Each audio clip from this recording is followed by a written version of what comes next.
Queridos amigos de la Hemeroteca del Crimen, hoy viajamos hasta Rusia para hablar de Mikhail Popkov, más conocido como el maníaco de Angarsk o el hombre lobo de Siberia.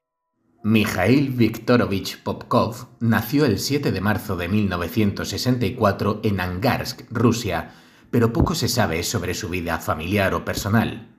Entre los pocos detalles que trascendieron destacan su matrimonio con Elena, el nacimiento de una hija llamada Ekaterina, que ejerció como policía en la región de Irkutsk, y hasta su detención, su trabajo como guarda de seguridad en una empresa química. Todo lo demás que se conoce es su faceta criminal demostrada con pruebas y la que el propio asesino fue relatando con el paso de los años. En el ambiente familiar, parece ser que la matriarca era alcohólica y maltrataba y abusaba físicamente de Mikhail cuando aún era menor. Aquellos dolorosos momentos llevaron al entonces policía a tratar de eliminar dichos recuerdos ejerciendo la violencia contra las mujeres. Una misoginia que se saldó con más de 80 asesinatos entre los años 1992 y 2000. Una carrera que, según contó él mismo, comenzó de forma espontánea tras ver a una prostituta deambular en estado de embriaguez y que físicamente se parecía a su madre, algo que le perturbó. El lugar elegido para sus crímenes fue Angarsk, su misma ciudad natal, ubicada en Siberia con unos 250.000 habitantes, que sufrió el terror de unos feminicidios que tardaron décadas en resolverse. Las mujeres no salían de casa por temor al bautizado como el hombre lobo, y es que su modus operandi reflejaba la ferocidad de sus actos. La elección de sus víctimas no era al azar. Popkov seleccionaba a mujeres corpulentas de entre 17 y 40 años con una estatura de entre 1,50 m y 1,70 m y con evidentes signos de ebriedad. Una vez encontrado al objetivo, el uniformado policía se ofrecía a llevarlas a su destino en el coche patrulla. Ninguna de las mujeres sospechó jamás que bajo aquella apariencia de amabilidad se escondía un feroz asesino en serie. Una vez en el interior del coche, las golpeaba en la cabeza hasta dejarlas inconscientes y ponía rumbo a las afueras de la ciudad. Buscaba lugares apartados y solitarios, principalmente bosques. Una vez solos, las desnudaba y las atacaba con cualquier objeto punzante. Utilizó desde hachas, cuchillos, punzones o destornilladores, hasta garrotes, martillos, bates de béisbol o tacos de billar. Necesitaba hacerlas sangrar. Era su modo de excitarse para después cometer salvajes agresiones sexuales. Una vez perpetradas las violaciones, Popkov terminaba con la vida de sus víctimas. A algunas las decapitó, a otras las estranguló o apuñaló, incluso les extrajo determinados órganos como el corazón y llegó a practicar necrofilia con los cuerpos ya fallecidos. Después, abandonaba los cadáveres en zonas boscosas, carreteras poco transitadas o en el cementerio de su ciudad natal, donde de vez en cuando se ganaba algo de dinero extra trabajando como sepulturero. Aunque el asesino nunca siguió el mismo patrón para matar, todos sus crímenes tenían algo en común: su sadismo. La más joven de sus víctimas solamente tenía 15 años. Este maníaco, como también llegaron a denominarlo en los medios de comunicación, fue uno de los hombres más buscados por las autoridades. Durante años se especuló sobre su identidad: camionero, ferroviario, sepulturero. Pero al no dejar rastro alguno en las escenas de los crímenes, se barajó que podrían estar ante un agente de la ley. ¿Pero quién? Solo hubo dos testigos que reconocieron a Popkov. La primera fue Svetlana Mizyavichus, quien la noche del ataque tenía 17 años. «Pensé que era seguro ir con un policía», explicó en una entrevista para Daily Mail. La noche del 26 de enero de 1998 era especialmente helada en Angarsk. Tenía tanto frío de la cabeza a los pies que acepté y subí al coche patrulla. Lo siguiente que recordó fue que él golpeaba repetidamente mi cabeza contra un árbol. Estaba completamente desnuda, temblando, y vio en sus ojos que quería violarla. Sin embargo, él estaba mudo, no respondía a nada antes de agredirla. En un momento dado, Svetlana logró zafarse y pedir ayuda a unos transeúntes, pero no quisieron socorrerla. Aquí fue cuando Popkov la alcanzó y se la llevó de nuevo. Lo siguiente que supe fue que me desperté en una morgue, aseguró la superviviente. Me desperté, me senté y vi una etiqueta en la punta de un cadáver a mi lado, pero de la impresión se desmayó. Horas después despabiló en un hospital, pero el trauma fue tal que no recordaba nada de lo sucedido, ni siquiera su nombre ni su edad. Apareció con la mitad del cabello arrancado, el cuerpo paralizado de un lado y con un estrés postraumático que le duró después de 20 años. Su ataque me hizo envejecer 7 años, confesó. No podía caminar ni hablar. Tuve que aprender todo de nuevo desde el principio. Me llevó 2 o 3 meses. Tuve un tartamudeo y todavía lo tengo, manifestó.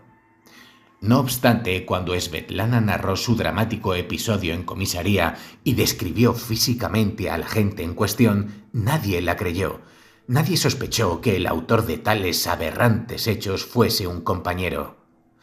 La declaración de Popkov, negando cualquier implicación al respecto y aportando una sólida coartada, eliminó cualquier halo de recelo.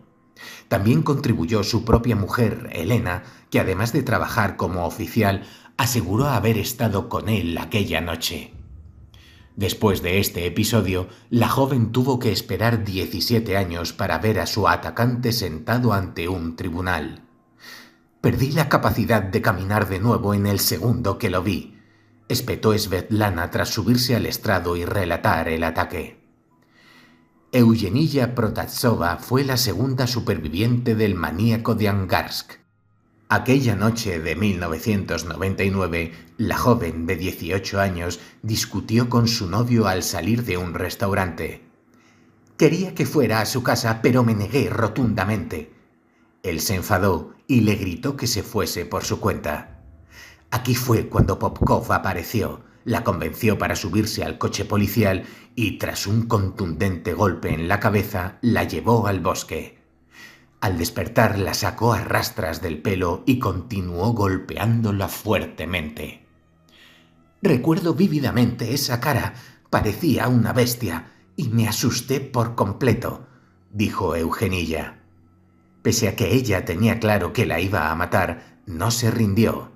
Sacó fuerzas de flaqueza y logró escapar, pero solo durante un momento, ya que él la atrapó de nuevo y prosiguió con el suplicio. Entonces todo se volvió a negro hasta que despertó en el hospital de Irkutsk. Había sobrevivido milagrosamente. Los asaltos a Eugenia y Svetlana no fueron los únicos que consumó el también denominado asesino del miércoles, por ser este día de la semana cuando se hallaron la mayoría de los cadáveres. Las autoridades actuaban desesperadas por descubrir al asesino en serie, mientras que éste se encargaba de desviar la atención participando en las investigaciones. Durante años aparcaron las dos únicas pistas fiables que obtuvieron en las escenas de los crímenes, una muestra de ADN y las huellas de neumático de un vehículo 4x4, por no mencionar las declaraciones de las dos únicas supervivientes. Tras casi 2 décadas de atasco en las investigaciones, en el año 2012 uno de los investigadores propuso una nueva vía: cotejar el material genético del sospechoso con el de policías activos y retirados. El banco de datos era de 3.500 personas, pero hubo una coincidencia: Mikhail Popkov, quien había sido despedido de la policía en 1998. Otra luz llegó cuando analizaron las marcas de todoterreno que dejaron cerca de los cadáveres. Estas pertenecían a un Jeep Niva, así que buscaron los vehículos registrados en la localidad de Angarsk por aquella época y se toparon con su dueño. Una vez más, todas las miradas apuntaban a Mikhail Popkov. Su detención se produjo el 23 de junio de 2012 cuando el sospechoso, que trabajaba como guarda de seguridad, acudía a Vladivostok a comprarse un coche. Fue acusado de asesinar a 29 mujeres, aunque solo reconoció 24. Durante su declaración, tanto en sede policial como judicial, Popkov dijo querer purgar a su ciudad de mujeres inmorales a las que tenía que castigar. Solo mataba a mujeres de vida disipada, llegó a decir. Los expertos que analizaron al purgador creían que su obsesión por castigar a sus víctimas comenzó cuando sospechó que su mujer le era infiel. Era su forma de vengarse, aunque se trataba de una teoría porque el acusado jamás lo confirmó. Asimismo, la fiscalía dejó claro que el ex policía, además de estar en sus cabales en el momento de los asesinatos, tenía una atracción patológica hacia el asesinato, es decir, una necesidad patológica de matar a gente que incluía aspectos sádicos. Parece ser que Popkov disfrutaba de sus actos, los veía como su razón de vivir, afirmó el criminólogo Yuri Antonyan, quien participó en la investigación. Aunque durante el juicio el detenido mostró arrepentimiento, llegó a dar datos a la policía para esclarecer muertes, también relató cómo sintió asco hacia las chicas por su comportamiento despreocupado y quiso castigarlas. Hasta justificó los apuñalamientos alegando ser culpas de las víctimas porque andaban borrachas por la calle en lugar de estar en casa con sus maridos e hijos. El motivo por el que dejó de violar y matar fue que contrajo una sífilis que lo dejó impotente. Después de eso dejé de sentir el deseo de violar y matar, aseveró. En enero de 2015, el juez lo encontró culpable de 22 asesinatos y 2 intentos de homicidio y fue condenado a cadena perpetua. Pero no fue la única condena.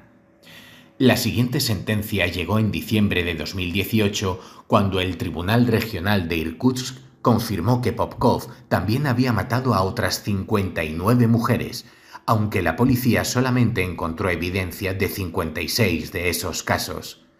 Es decir, perpetró un total de 81 feminicidios, estos últimos aún sin resolver.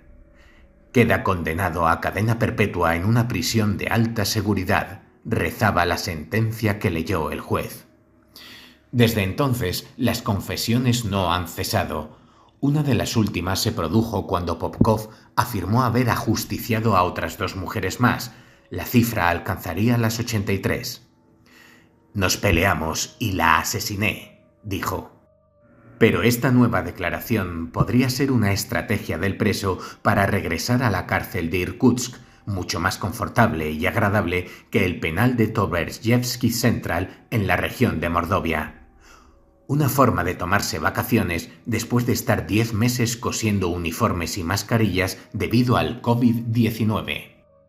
Sea como fuere, uno de los principales investigadores de los crímenes de este asesino en serie, el teniente coronel Karchevsky, está convencido de que Popkov cometió más de 100 crímenes, si no más, cerca de 200. Pues hasta aquí, queridos amigos, un nuevo capítulo de la Hemeroteca del Crimen, donde hemos analizado a uno de los peores asesinos en serie de la historia de Rusia. Y una vez más, queda demostrado que en la vida real los monstruos existen.